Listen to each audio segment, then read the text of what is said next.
Alright, well, today is the beginning of my Christmas break, as I have a wonderful Christmas break due to my job, so I felt like I would share another story with you guys. Now, first off, I want to share this. If you'll notice, the jacket that I wear has a few little additions to it here and there. A little alchemist symbol on there. Not sure if you guys can see, there's a blood seal back there. This was done by my wonderful girlfriend, who took the time to sew all these patches that I've been saving on here. So, first off, that's awesome. Now, on to business at hand. I'm going to tell you guys about not one, but two Naruto campaigns that I played in, and why both of them didn't work for different reasons. The second one was more of a byproduct of the first one, and both had positives and negatives, but I'll go into them. Now, mind you, these are both using the Besem system. The first one used the basic Besem system. I believe the second campaign used the D20. I can't remember for sure, but I believe they used the Besem D20 system. But, okay, let's get into it. So, first campaign came about pretty soon after I bought the store with my co-owner at the time, and her boyfriend ended up running the campaign. He found out how much interest there was, and he got about 9 people together. Now, if you're familiar with Naruto, you know that they have squads of 3. So what he did was he made 3 teams. 3 people in each team. And you could just run it like that and expect them to be a team or whatever. No, what he did, which I thought was great, was he ran each team separately, like their own little campaign. They each did something different, and then he would run everyone together once as like one big team thing. So, you know, Naruto's team would be doing something, you know, Lee's team would be doing something. I'm just using the anime. And then, Hinata's team would be doing something. They would have their own little events, and then they meet, say, at tuning exams. That's kind of how it worked.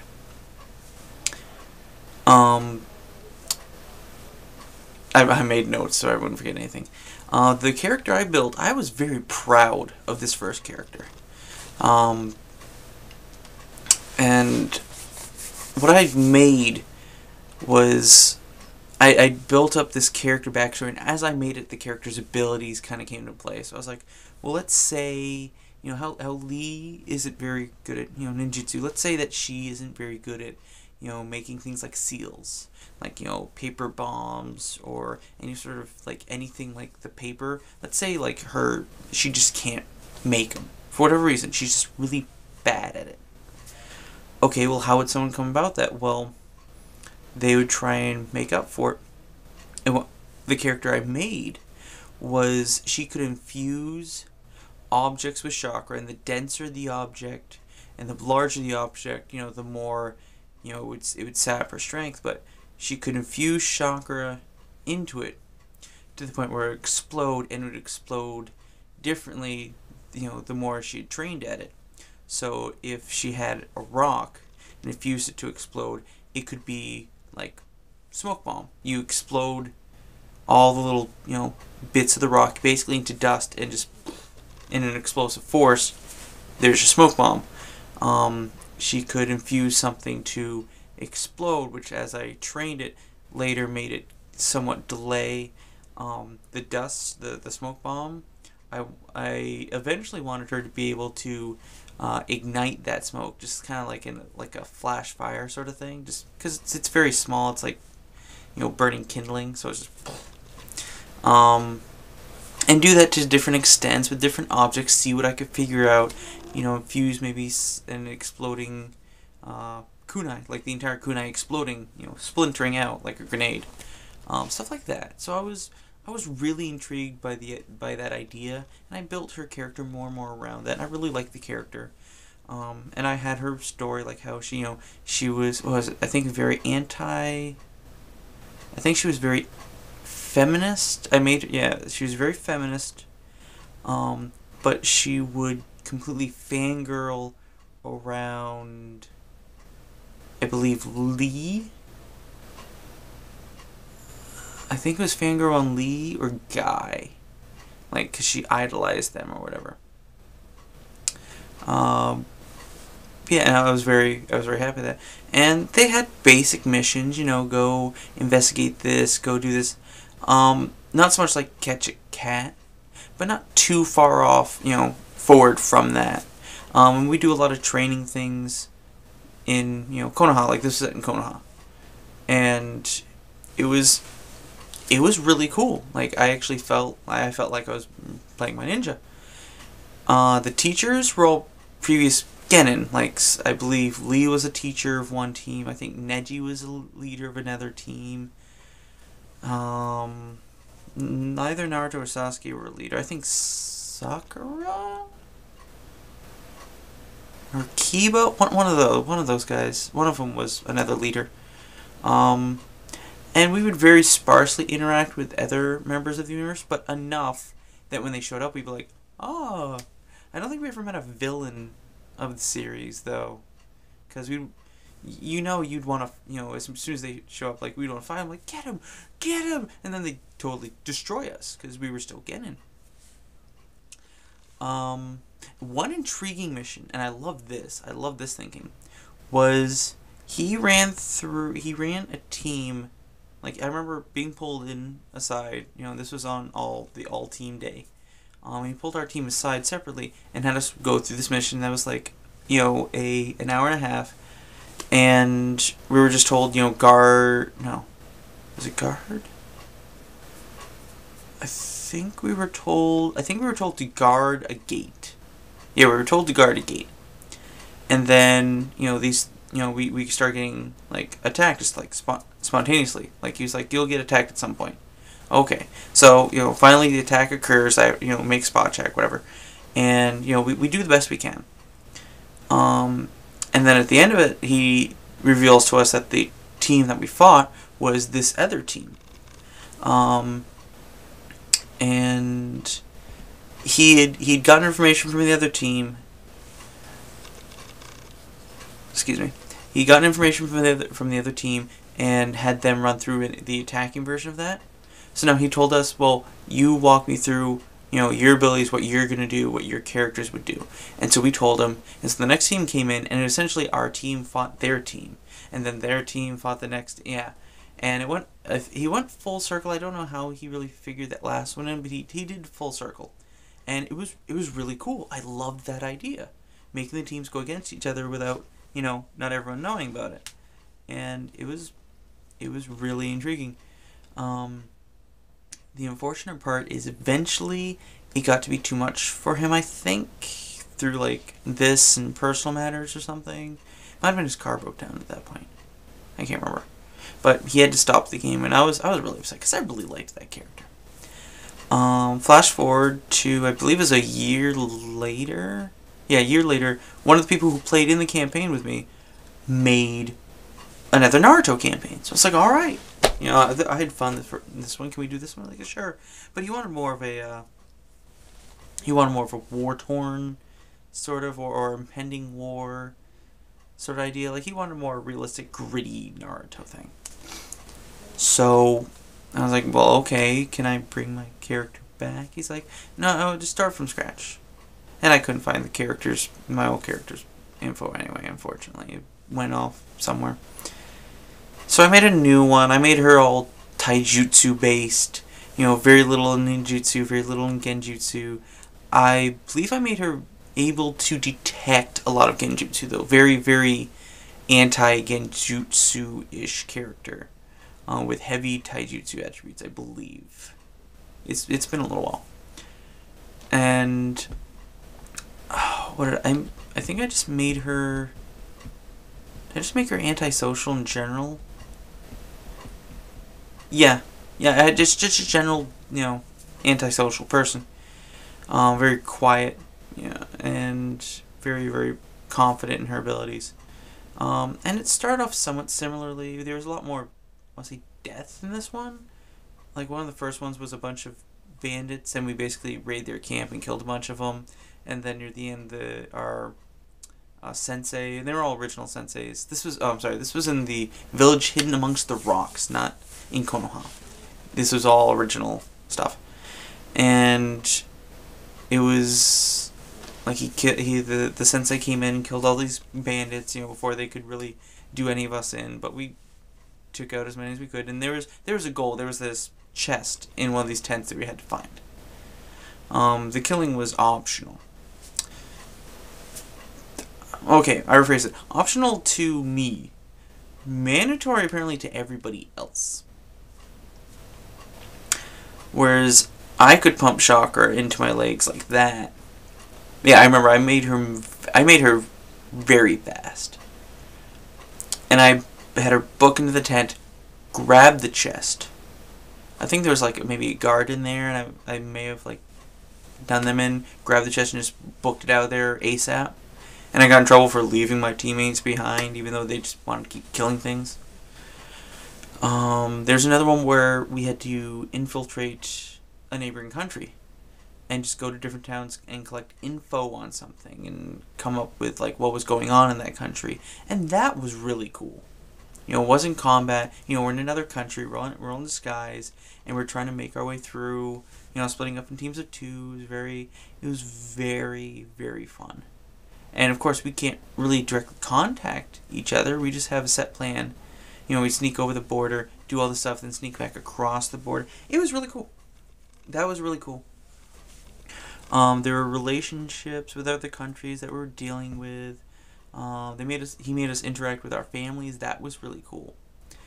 And yeah, so it was a little more gritty. It was a little less. It was a little more of everything else instead of just the mainstream. So I was kind of getting into it. I'm like, okay, this can be kind of cool. But I could get inklings that there's something that was coming along that I just wasn't gonna like. And at the time, I thought this was really cool. Now, more of a harbinger. Well, I can't talk tonight. It was a sign of things to come, and how downhill this was gonna go. On the way back from a mission, we end up on this mountain, and there's this old, dilapidated house, and he's like, well, the sensei's like, we'll just stay there, for the night and make it through. Well, come to find out, he'd been researching old Japanese folklore, and I'm gonna look this before I mispronounce it. And the home was haunted with a Mokumo Kuren. Mokumo Kuren live in the holes of wow, I almost said tatami walls. Yeah, good for me. No, the sliding door and the panels. And just in dilapidated houses. And the more holes, the more eyes there are. And if you stare at them long enough, you will temporarily go blind. And the only way to get rid of them is to fix up the holes. Well, some of the people start staring at these eyes and all this, and starting to go blind. Then when we exited there, I think we had to fight an ogre. We had to fight something that wasn't human. And we defeated or killed it. With one of our or two of our characters maybe blind or partially blind.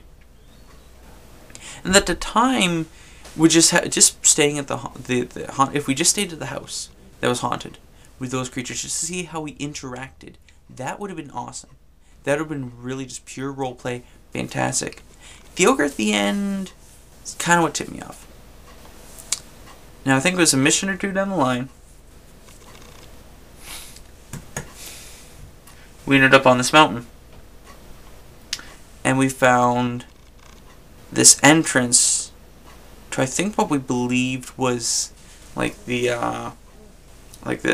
bandits or something. We thought it was like an entrance to whatever. I can't even remember anymore.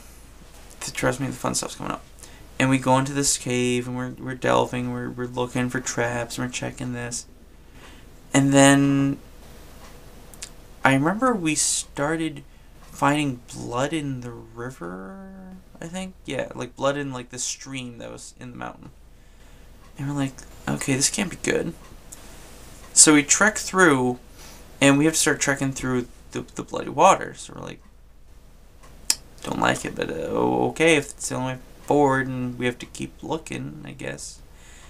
And then I remember we fall down this hole into like a larger kind of in like underground river that's all bloody and crap, and around us it just looks like it's like pulsating flesh almost. At which point I'm like, we better be inside of like some sort of summoned thing. Not liking this. We trek through, and we're walking through these pinkish walls, all covered in blood and gore, and then there's body parts in the water. And I'm like, this isn't feeling like Naruto to me. And eventually, we find our way to this door. This door. Now, I'm staying in character through all of this. And I know what my character would do. I've built her to the point where I know what she will say in almost every situation. We get to this door. And it's written on this door, on a sign near this door, that in order to open it, there's this little vial where the handle is. It's an empty vial. What you have to do is you have to fill it with blood. You have to fill it with human blood. And by doing so, you also sign into a contract with like a demon. But it's the only way to get through the door. So, one of the players goes, puts in some blood.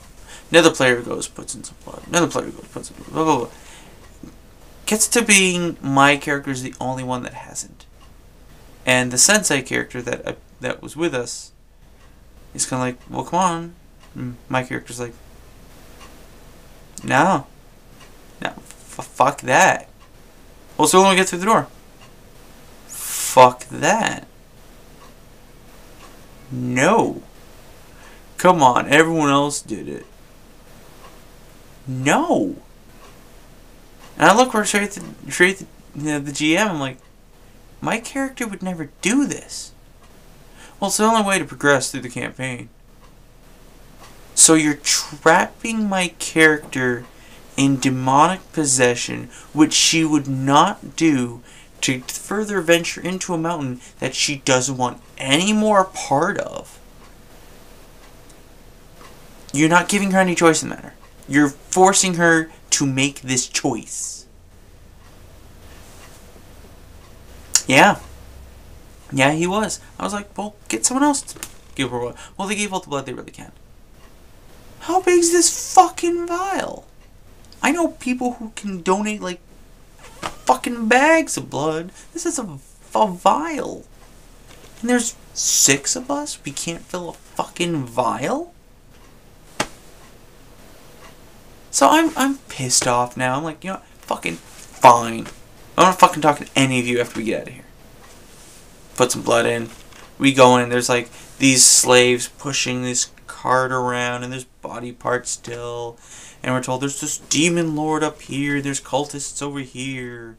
And we're inside a demon mountain that needs to feed on people and feed on blood. And I was like, you know what? No.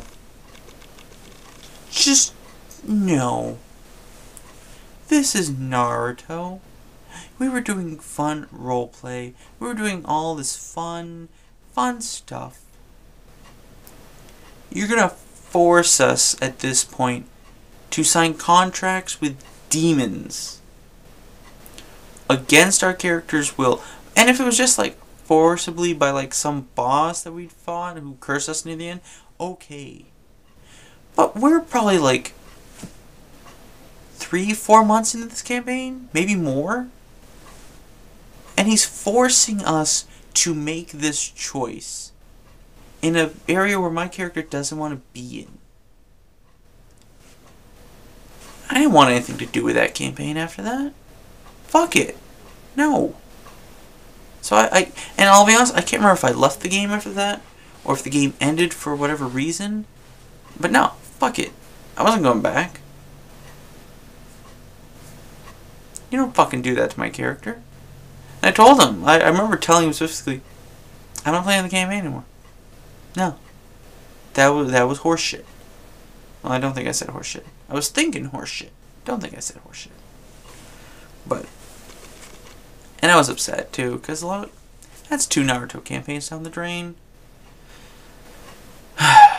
But, what you couldn't do, 2 that didn't end. But next time, we will talk about all the Full Metal Alchemist campaigns that I played in, and that all concluded. That'll be fun.